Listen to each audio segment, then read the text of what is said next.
નમસ્કાર મિત્રો, સ્વાગત છે તમારું અમારી યુટ્યુબ ચેનલમાં। તો મિત્રો, આજના વિડીયોમાં આપણે ચર્ચા કરીશું ગુજરાત હાઈકોર્ટ તરફથી કોમ્પ્યુટર ઓપરેટરની પોસ્ટ પર ભરતી જાહેર કરવામાં આવેલી છે। તો આ ભરતી વિશે આપણે તમામ પ્રકારની માહિતી એક જ વિડીયોમાં મેળવી લઈશું, પરંતુ તે પહેલા વિડીયો ગમે તો લાઈક અને શેર કરી દેજો। ચેનલમાં નવા હોય તો ચેનલને સબસ્ક્રાઇબ કરી દેજો।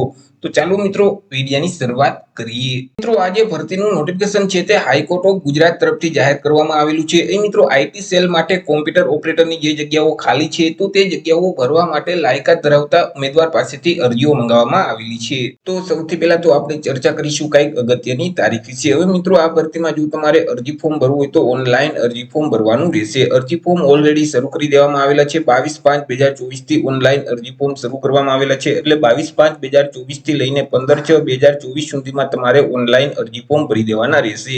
અરજી ફોર્મ છે તે એનટીએ ની ઓફિશિયલ વેબસાઇટ છે exam.nta.ac.in નામની જે વેબસાઇટ છે, અથવા તો ગુજરાત હાઈકોર્ટનું જે ઓજાસનું પોર્ટલ છે hc-ojas.gujarat.gov.in નામની જે વેબસાઇટ છે તે વેબસાઇટ ઉપર જઈ તમારે 15/6/2024 સુધીમાં ઓનલાઈન અરજી ફોર્મ ભરી દેવાનું રહેશે। મિત્રો, જાતે ઓનલાઈન અરજી ફોર્મ કેવી રીતે ભરી શકાય તેના વિશે ઓલરેડી આપણે એક વિડીયો અપલોડ કરી દીધેલ છે। તે સિવાય મિત્રો, અહીં તમારે પરીક્ષા ફી છે, અરજી ફી છે તે પણ તમારે ઓનલાઈન જ ભરવાની રહેશે। ઓનલાઈન મિત્રો, અરજી ફી તમે credit card, debit card, net banking કે યુપીઆઈ ના માધ્યમથી ભરી શકશો। અરજી ફી ભરવાની જે છેલ્લી તારીખ છે તે પણ 15/6/2024 જ રહેશે। તે સિવાય ફોર્મ ભરતી વખતે જો કોઈ પણ પ્રકારની ભૂલ થઈ હોય અને તમે તેમાં કરેક્શન એટલે કે સુધારો કરવા માંગતા હોય તો 17/6/2024 થી લઈને 19/6/2024 સુધી તમે ફોર્મમાં સુધારો કરી શકશો। ચર્ચા કરી લઈએ પગાર ધોરણ વિશે કે કયા પગાર ધોરણ મુજબ ઉમેદવારને પગાર આપવામાં આવશે। તો એ મિત્રો, પે મેટ્રિક લેવલ 2 મુજબ ઉમેદવારને પગાર મળવા પાત્ર થશે, એટલે કે ₹19,900 થી લઈને 63,200 નું જે પગાર ધોરણ છે તે મુજબ ઉમેદવારને પગાર આપવામાં આવશે। વાત કરી લઈએ જગ્યા વિશે કે કુલ કેટલી જગ્યા છે અને કેટેગરી મુજબ કેટલી જગ્યા રહેશે। તો એ મિત્રો, કુલ 148 જેટલી જગ્યા પર આ ભરતીની જાહેરાત કરવામાં આવેલી છે, કે જેમાં મિત્રો સામાન્ય વર્ગના ઉમેદવાર માટે 62 જેટલી જગ્યા છે। હવે આ જે 62 જગ્યા છે તેમાંથી 20 જગ્યા મહિલા માટે અનામત રહેશે। એસસી કેટેગરીના ઉમેદવાર માટે 11 જગ્યા છે, 11 માંથી 4 જગ્યા મહિલા માટે અનામત રહેશે। એસટી કેટેગરીના ઉમેદવાર માટે 23 જગ્યા છે, 23 માંથી 8 જગ્યા મહિલા માટે અનામત રહેશે। એસીબીસી એટલે કે સામાજિક અને શૈક્ષણિક રીતે પછાત વર્ગના ઉમેદવાર માટે 38 જગ્યા છે, 38 જગ્યામાંથી 13 જગ્યા મહિલા માટે અનામત રહેશે। આર્થિક રીતે નબળા વર્ગ એટલે કે ઈડબ્લ્યુએસ કેટેગરીના ઉમેદવાર માટે 14 જગ્યા છે, 14 માંથી 5 જગ્યા મહિલા માટે અનામત રહેશે। આવી રીતે કુલ 148 જેટલી જગ્યા છે। હવે આ જે 148 જેટલી જગ્યા છે તેમાંથી માજી સૈનિક માટે 15 જગ્યા, જ્યારે હેન્ડીકેપ ઉમેદવાર માટે 7 જગ્યા અનામત રહેશે। વાત કરી લઈએ એજ્યુકેશન ક્વોલિફિકેશન એટલે કે શૈક્ષણિક લાયકાત વિશે। ઉમેદવારની શૈક્ષણિક લાયકાત કેટલી હોવી જોઈએ? તો મિત્રો, અહીં ઉમેદવારોએ કોઈ પણ સરકાર માન્ય યુનિવર્સિટીમાંથી કોમ્પ્યુટર એપ્લિકેશન અથવા તો ઇન્ફોર્મેશન ટેકનોલોજી અથવા તો કોમ્પ્યુટર સાયન્સ અથવા તો તે સમકક્ષની બેચલર ડિગ્રી મેળવેલ હોવી જોઈએ, અથવા તો મિત્રો ઉમેદવારોએ કોઈ પણ સરકાર માન્ય સંસ્થામાંથી કોમ્પ્યુટર સાયન્સ અથવા તો ઇન્ફોર્મેશન ટેકનોલોજી કે તે સમકક્ષનો 3 વર્ષનો ડિપ્લોમામાં કોર્સ કરેલો હોવો જોઈએ, અથવા તો કોઈ પણ સરકાર માન્ય યુનિવર્સિટીમાંથી બેચલર ડિગ્રી અથવા તો તે સમકક્ષની ડિગ્રી પાસ કરેલ હોવી જોઈએ।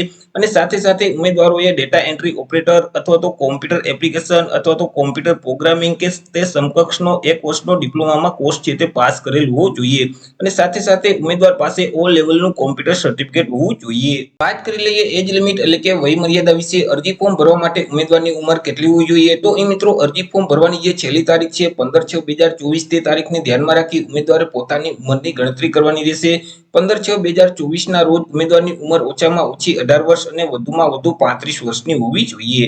પરંતુ જે અનામત વર્ગના ઉમેદવાર છે તેઓને સરકારશ્રીના ધારાધોરણો મુજબ છૂટછાટ આપવામાં આવશે, જેમ કે મિત્રો એસસી, એસટી, એસીબીસી અને ઈડબ્લ્યુએસ કેટેગરીના જે ઉમેદવાર છે તેઓને 5 વર્ષની છૂટછાટ આપવામાં આવશે। તમામ કેટેગરીની જે મહિલા ઉમેદવાર છે તેઓને 5 વર્ષની છૂટછાટ મળવાપાત્ર થશે। હેન્ડીકેપ ઉમેદવારોને 10 વર્ષની છૂટછાટ આપવામાં આવશે। માજી સૈનિક છે તો તેઓએ જે સંરક્ષણ સેવા બજાવેલ છે તે ઉપરાંત 3 વર્ષની છૂટછાટ મળવાપાત્ર થશે। તે સિવાય તમામ ઉમેદવારની ઉંમર છે તે ઓછામાં ઓછી 18 વર્ષ અને વધુમાં વધુ 35 વર્ષની હોવી જોઈએ। ચર્ચા કરી લઈએ અરજી ફી વિશે। કયા વિદ્યાર્થીઓએ કેટલી ફી ભરવાની રહેશે? તો એ મિત્રો, જે કોમ્પ્યુટર ઓપરેટરની જે પોસ્ટ છે તે પોસ્ટમાં અરજી ફોર્મ ભરવા માટે જે પરીક્ષા ફી છે તે મિત્રો સામાન્ય વર્ગના ઉમેદવાર માટે ₹1500 પરીક્ષા ફી રહેશે। તે સિવાય અનામત વર્ગના તમામ ઉમેદવાર છે, ત્યાર પછી માજી સૈનિક છે, હેન્ડીકેપ ઉમેદવાર છે તો તેઓએ પરીક્ષા ફી તરીકે ₹750 ભરવાના રહેશે, અને તમામ ઉમેદવારોએ બેંકનો જે સર્વિસ ચાર્જ લાગે તે અલગથી ચૂકવવાનો રહેશે। મિત્રો, અહીં પરીક્ષા ફી છે તે તમારે ઓનલાઈન જ ભરવાની રહેશે। તમે credit card, debit card, UPI કે નેટ બેન્કિંગના માધ્યમથી પરીક્ષા ફી ભરી શકશો।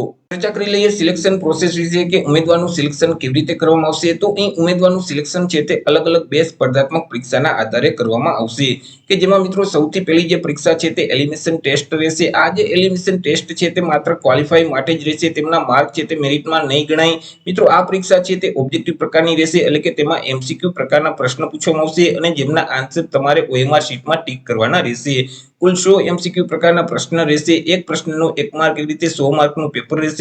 પેપર લખવા માટે તમને 120 મિનિટ એટલે કે 2 કલાકનો સમયગાળો આપવામાં આવશે। મિત્રો આ જે પરીક્ષા છે તે ઇંગ્લિશ ભાષામાં જ લેવામાં આવશે અને મિત્રો અહીં નેગેટિવ માઇનસ સિસ્ટમ લાગુ પડશે। જો તમે મિત્રો OMR શીટમાં પ્રશ્નનો જવાબ ખોટો ટીક કરો છો અથવા તો એક કરતા વધારે વિકલ્પને ટીક કરી દેશો ત્યારે મિત્રો 0.33 માર્ક માઇનસ કરી દેવામાં આવશે। સિલેબસ વિશે ચર્ચા કરીએ એટલે કે ક્વેશ્ચન પેપરમાં કયા કયા વિષયમાંથી પ્રશ્ન પૂછવામાં આવશે।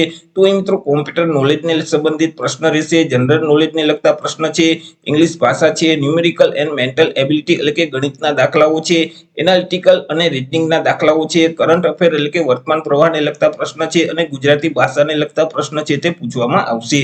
મિત્રો કોમ્પ્યુટર પ્રેક્ટિકલ ટેસ્ટ લેવામાં આવશે કે જે પણ 100 માર્કની રહેશે અને તેના માટે પણ 2 કલાકનો સમયગાળો આપવામાં આવશે।